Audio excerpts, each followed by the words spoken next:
मुझे पता चला 21 लोगों की लिस्ट जारी हुई है। क्या कहेंगे? कोई खास नहीं है। भारतीय जनता पार्टी हर चुनाव को चुनौती के रूप में लेती है और चुनाव को गंभीरता से लड़ते हैं। छत्तीसगढ़ में जिस प्रकार से पौने 5 सालों में भूपेश बघेल की सरकार ने छत्तीसगढ़ को जिस दिशा में ले जाने का काम किया है, छत्तीसगढ़ को अपराध का गढ़, छत्तीसगढ़ को भ्रष्टाचार का गढ़ बनाया है, छत्तीसगढ़ के हर वर्ग को ठगने और धोखा देने का काम किया है, विकास के सारे काम ठप हैं। ऐसे में आज छत्तीसगढ़ की जनता पछता रही है और छत्तीसगढ़ की जनता इस बात को समझ गई है कि छत्तीसगढ़ का भविष्य किसी के हाथों में सुरक्षित है। छत्तीसगढ़ को कोई आगे ले जा सकता है, छत्तीसगढ़ के तरक्की और खुशहाली कोई कर सकता है तो वो भारतीय जनता पार्टी है।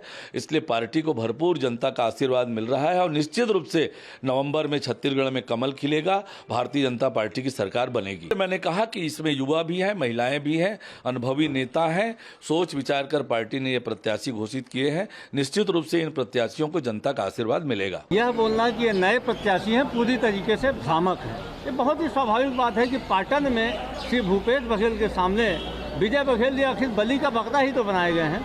बृहस्पति सिंह के सामने लगातार पराजित होने वाले रामविचार नेताम जी एक बार फिर से उनको बलि का बकरा बनाया गया है। तो भारतीय जनता पार्टी की जो सूची है घिसे पिटे चेहरों की सूची है। योग्य और अनुभवी प्रत्याशी थे, कार्यकर्ता थे, वो 39 नामों की सूची जारी की है।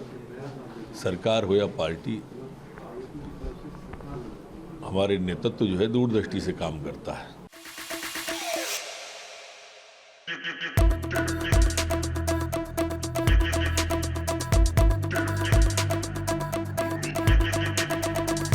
मुझे पता चला 21 लोगों की लिस्ट जारी हुई है।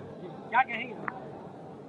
कोई खास नहीं है। भारतीय जनता पार्टी हर चुनाव को चुनौती के रूप में लेती है और चुनाव को गंभीरता से लड़ते हैं।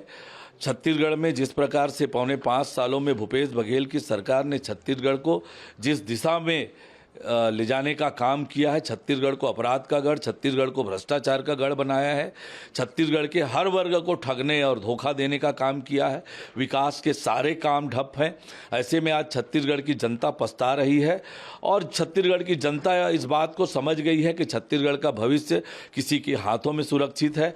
छत्तीसगढ़ को कोई आगे ले जा सकता है, छत्तीसगढ़ के तरक्की और खुशहाली कोई कर सकता है तो वो भारतीय जनता पार्टी है।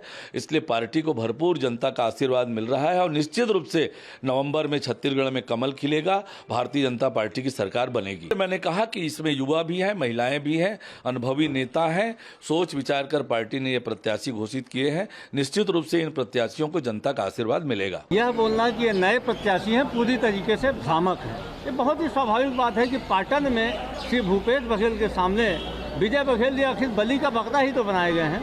बृहस्पति सिंह के सामने लगातार पराजित होने वाले रामविचार नेताम जी एक बार फिर से उनको बलि का बकरा बनाया गया है। तो भारतीय जनता पार्टी की जो सूची है घिसे पिटे चेहरों की सूची है। योग्य और अनुभवी प्रत्याशी थे, कार्यकर्ता थे, वो 39 नामों की सूची जारी की है।